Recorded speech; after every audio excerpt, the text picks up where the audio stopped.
Hi, and welcome to Made for Marketers, the show where marketing leaders share their smarts in strategy and execution to help power the customer journey and drive growth.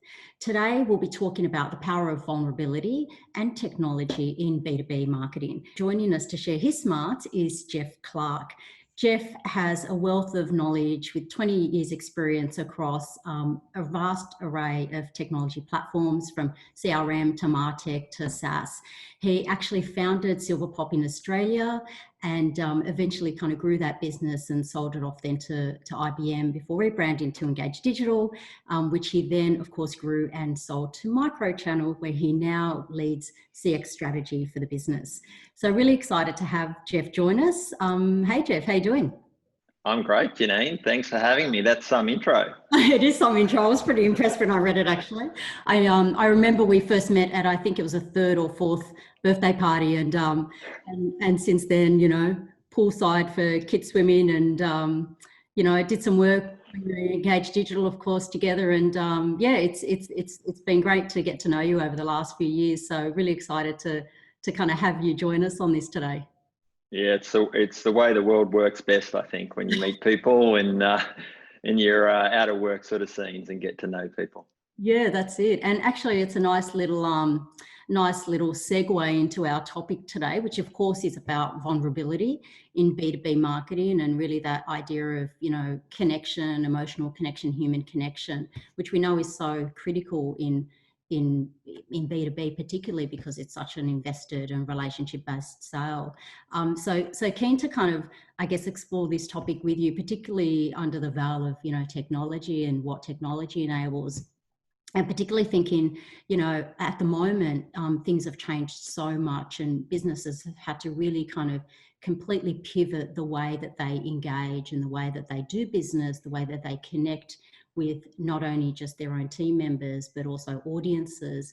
And so, yeah, would love to kind of explore that topic with you, and I guess kind of throw to you your perspective on that and how you think you know, technology can impact that. Well, I mean, it is totally different times, and I think the great thing about these times now, it's really disrupted the social norms about how we operate, and I think we're more authentic. We're exposing ourselves, as you sort of use the word vulnerability. We're showing our vulnerabilities as we sort of all work from home and, you know, expose ourselves to the world. And I think, you know, when we think about technology sales and so forth, you know, when customers become comfortable is when they start to understand who you are and you interact. Those relationships build, and you know, you build that trust and that rapport, right? We know that's where you want to get to.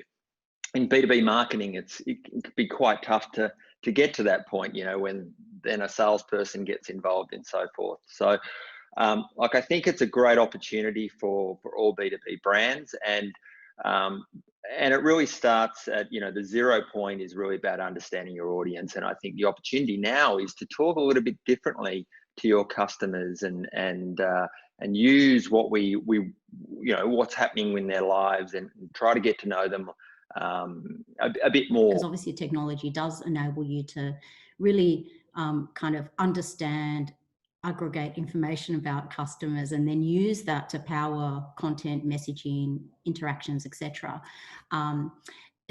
I guess the balance there is how do we, well, the trick, if you like, is how do we balance that? How do we counter that so that it does still feel authentic and feel real and create a sense of experience? It's interesting, actually, you know, particularly for B2Bs, we know that a huge focus for B2B organizations in the past has really been those sort of face-to-face events and engagements. And, you know, they've had to really kind of shift and pivot their business given, you know, obviously, you know, the pandemic. And what we've seen as a result is this explosion in webinars and explosion in virtual events. And what strikes me is, you know, I mean, that's a great thing in terms of the ability of businesses to kind of pivot and really embrace digital and embrace technology to enable them to connect. But I wonder if we're compromising experience, and are we sort of leaving experience at the door and trying to wedge an existing, format, if you like, into a new channel? And how do we, I don't know, how do we overcome that? How do we think differently about that? It comes back to understanding your customers and putting that work in, right? And we got to think about what technology really enables you to do, right? It helps you to identify who your customers are, right? Obviously, it helps you to communicate messages, but and really, I guess the next stage of that is sort of like being a radar. It's about understanding the cues. And then technology allows you to be places that you can't be all the time. So where your customers are. And then I guess the fourth thing is it allows you to be creative, because there's so much tech out there and you can tweak and use tech in different ways, but it all comes back to what you're trying to do with that customer, what sort of connection you're trying to build with that customer.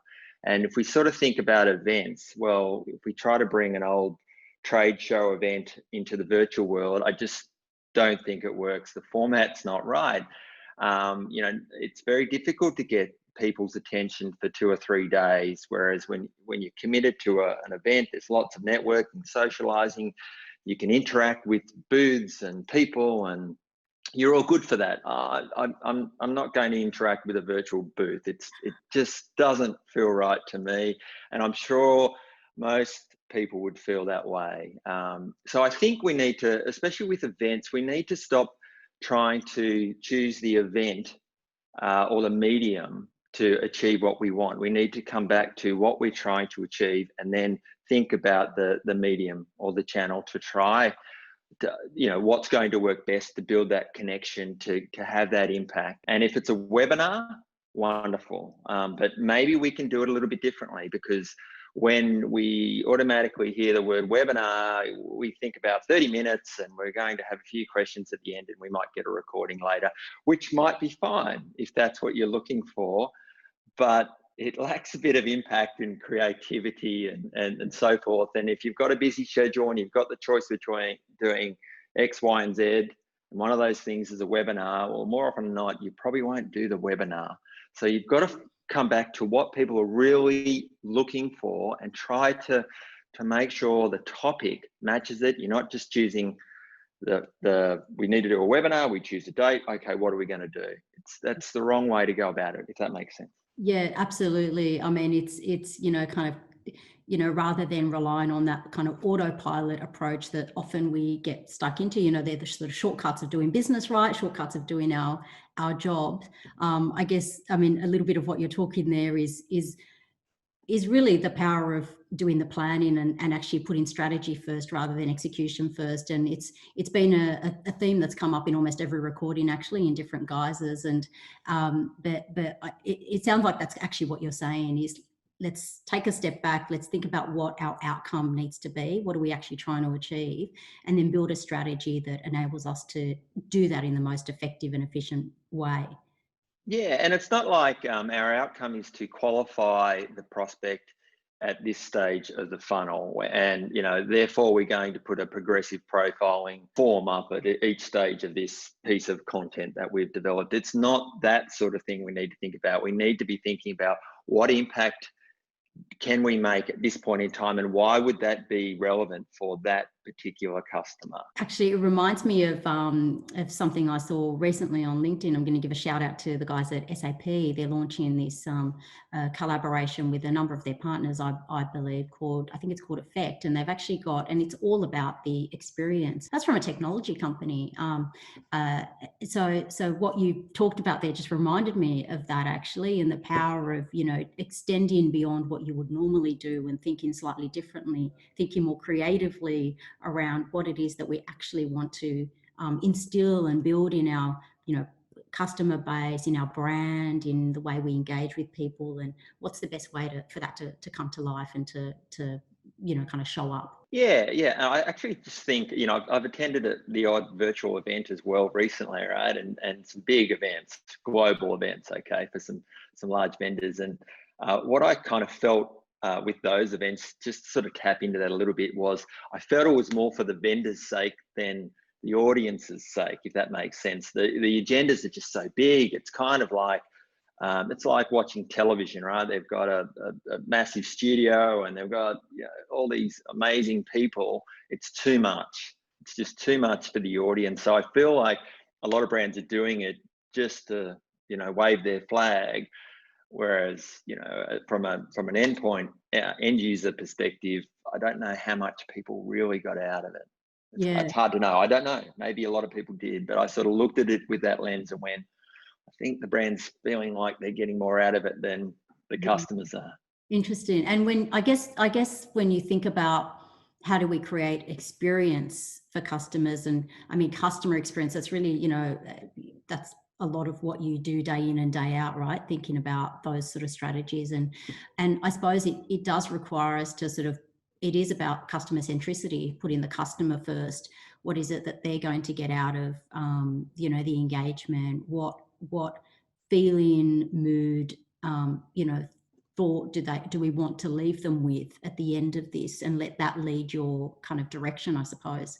What are some of the things that you think about when you're embarking on, say, a new project with that customer lens in place?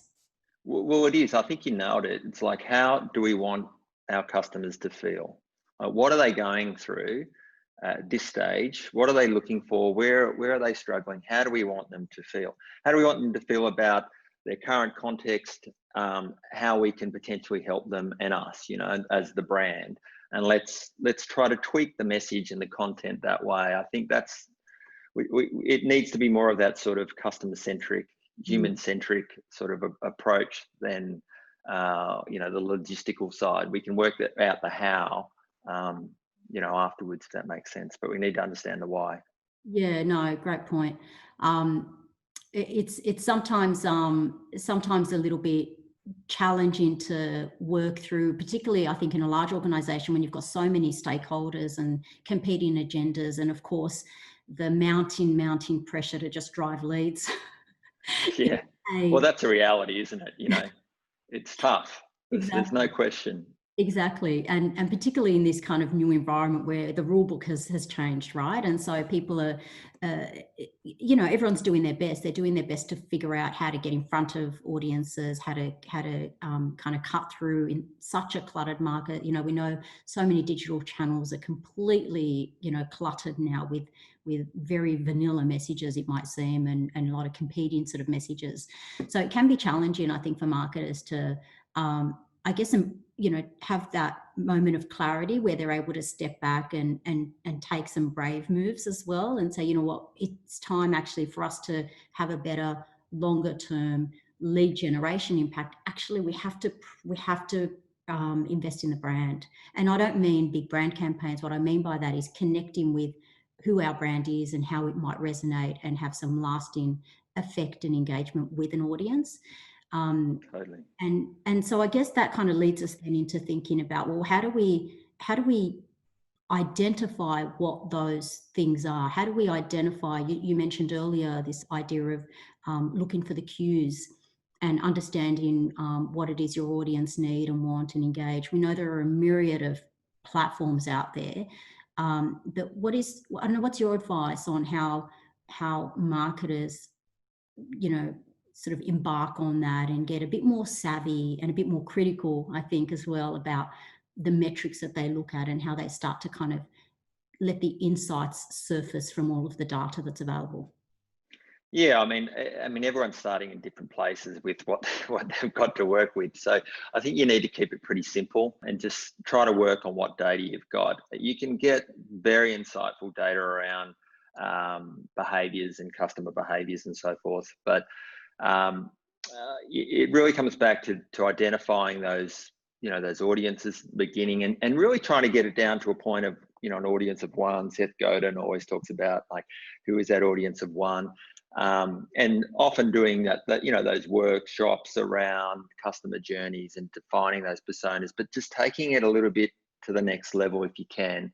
And I would just really do an audit of what data you've got really at the beginning and say, well, what is that data telling us about that particular audience at that particular time, and what do we need to fill that gap? Because more often than not, customers don't, or brands do not have all the data, and you never will have all the data, but you've got to sort of work out what you can work with, if that makes sense. Yeah, absolutely. And that's it. Not all data is equal. You know, we know that. And sometimes, you know, more data can just confuse the situation. So I think you're right. Keeping it simple is a critical part of this, particularly I think at the moment where we are flooded with information and where, you know, the pressure's on and the world's shifted. It's not necessarily the time to be adding complexity. Yeah, control what you can control, right? That's the right. This now's the time to do that, right? And it doesn't mean that you can't plan and look ahead and think about what things we need to do to get to our destination of really, you know, being able to deliver that experience as a B2B brand. But you know, you've got to work with what you have now. Yeah, yeah, no, thank you. That's a really important point. I think the other thing that's interesting about B2B, I mean, also for B2C, but more so for B2B, is really the kind of importance of marketing and sales teams working in absolute alignment, because we know, of course, the sales process is so long and windy and convoluted. They're generally really high value sales, complex sales, all those factors. What's your advice? And sometimes I think, you know, technology can help with this particularly, but it also sometimes the cart, I feel like the technology cart goes before the sort of strategy horse, if you like. What's your advice on how marketers and salespeople, particularly given that we're working in remote teams now, we're not necessarily physically connected. What's your advice on how teams work better together, whether it's utilizing technology or not, to just get that alignment around particularly strategy, which goes to inform a better customer experience? Yeah, well, I mean, you're talking to someone who's been in B2B for a long time. I've done a lot of B2B sales, especially around technology, right? So so I definitely know that space, and I've in terms of running a business, I understand the need to really align the, you know, marketing and sales around that, and that's been a decade of my life really. But I think even with all those years experience, and the people I talk to today, most B2B businesses fall down because if you went and asked the marketing team, people in the marketing team individually and in the sales team, who is your ideal customer? You know, what is their profile? Why would they buy from us? They wouldn't, all give you different answers. They wouldn't know, right? And I think that's the fundamental flaw in B2B sales. The work needs to be done then, and everyone needs to be able to sing it out. This is our customer for this product. This is why they're a customer, right? This is where they are. This is how I should talk to them. That's like the songbook. Everyone should know. So I think that's the starting place. Everyone needs to work with. In terms of collaboration and working together, you've got to do that exercise together to work out that stuff. Bring in the data, the facts, do the workshops, you know, around ideal customer profiles. Try to get into the psychology of the customers, have empathy for the customers, know that stuff, and that just needs to be passed on as a mantra, day to day, right? And then you can start to get into, you know, customer journey workshops and really understand what's happening when. So it's not just a case of sales sitting down the end of the bottom of the funnel waiting for those leads to pop out. They actually understand the process that marketing has to go through to give them what they need, and they're contributing to what that process is, saying, look, I know that that's not right, maybe we should tweak it here, or at least they're flagging something that warrants further investigation for everyone to you know, to understand. Yeah, no, you're absolutely speaking my language. It's funny, you know, when we've run a number of customer journey workshops, slightly differently, I suppose, to the way most people might think about them. And it's always, we insist on having sales and marketing in the room together because they've all got, you know, a contribution to make, and they need to be aligned across that full journey. But essentially what it's trying to do is actually understand the audience. Like, that's the intent, and understand the audience at an emotional level. So one of the first things that we focus on is actually the emotional state and how that shifts and changes across that windy road that is the B2B customer journey. And getting both, and there's always a kind of a moment in the room where the light bulb kind of comes on and people start to realize, particularly sometimes sales, start to realize actually the difficulties sometimes that marketers have in delivering what they need to deliver, because they haven't necessarily, they're not at the coalface and they haven't necessarily had the right input or been able to extract the right information that gives them the data that means that the top of the funnel activity and work is actually hitting the right notes, because that alignment just hasn't necessarily been there, and we haven't been looking at the customer from the perspective of their, from their point of view, from their emotional state, their needs, what they're looking for, and trying to identify where those gaps are, where the barriers are, what we can mitigate. So it's a really, I'm always a big proponent of that, that piece of work, because it's essentially kind of gives us the basis for building a more integrated and aligned strategy. You're just totally, spraying and praying, really, if you don't have that, right? It's totally what's happening. And you can go to some of the largest B2B companies out there and they don't have that in place. So it's very, very common. And I think it's just, you just got to come back to that. The rest will happen from there. Yeah. And actually just on that point around, the largest B2B companies, sometimes they have it in place, but it's at a global level. And of course, not all customers are the same. And so the importance of kind of trickling that down and saying, okay, well, how does this relate to the, APAC audience, or even more deeply, the various regions and the different segments and the different personas, or whatever language we want to use. And then where are the commonalities so that we can get that consistency, but where are the pivotal differences? And that's where the customization needs to kind of come in and play. That's, certainly. And I think there's a couple of other elements that I think don't really translate a lot when we think about, demand generation, marketing and so forth. And that's, we start to get into the psychology of sales. And as I mentioned, I've done a lot of sales over the years, been involved in lots of different types of sales. And I think the way that I tend to like to sell today is very much around total transparency, total trust, total as much time as you need, which is the opposite of a lot of sales cycles, which are, very much around having triggers to try to close deals and milestones to pressure customers to move. Now you've got to have those things in place, but I think, overarching, you need to build that trust and confidence that you have the customer's back. That's what you're here for. Absolutely, because ultimately people buy from people. They buy from people they like and they trust. So that's kind of what it boils down to at the end of the day. Totally. And the brands need to be able to show that in their marketing, rather than just being, a respectable brand. They need to be able to show that they've got the customers back. Yeah, it'd be interesting to kind of see how the next few months pan out, and how we start to see, as people start to adjust to this, new way of working, probably enduring way of working, I would almost say, how that does start to shift sales behavior and sales processes even, and approaches. And of course that will kind of play back in terms of the marketing approaches too. So it's definitely an interesting time. I think it's a massive opportunity.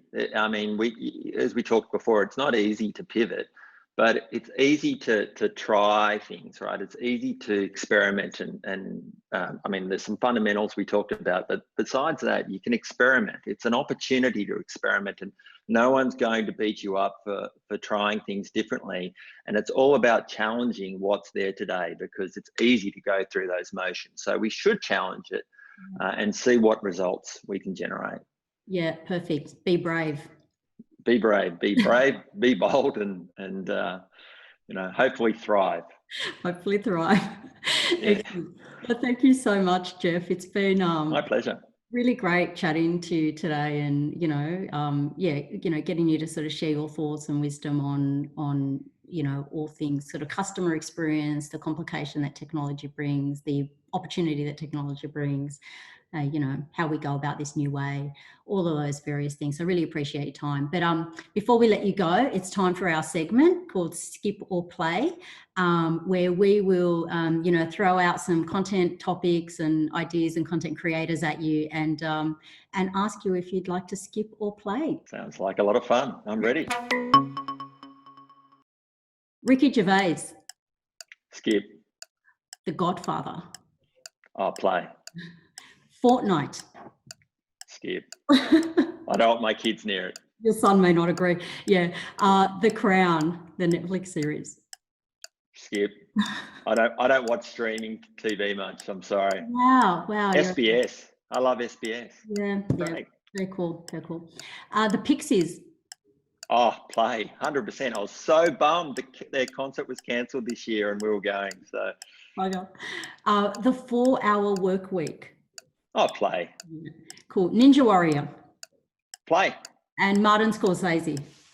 Play. Cool. Excellent. Absolutely. Awesome. Well, thank you for that. That's just a little bit of fun and That's good fun. And what you're kind of into. But thank you again for spending this time with us. Now, tell us, for anyone who wants to kind of touch base with you and reach out, what's the best way for them to do that? Well, if you can find me on LinkedIn. There's probably about 20,000 Jeff Clarks out there, but I'm the one at MicroChannel. So track me down and feel free to reach out. Excellent. Awesome. Well, thank you again. And for everyone that's watching, if you like this episode, please feel free to subscribe for the next ones coming up, and like and share it, and send us your comments and all that good stuff. And until then, be brave and keep on marketing. Thanks.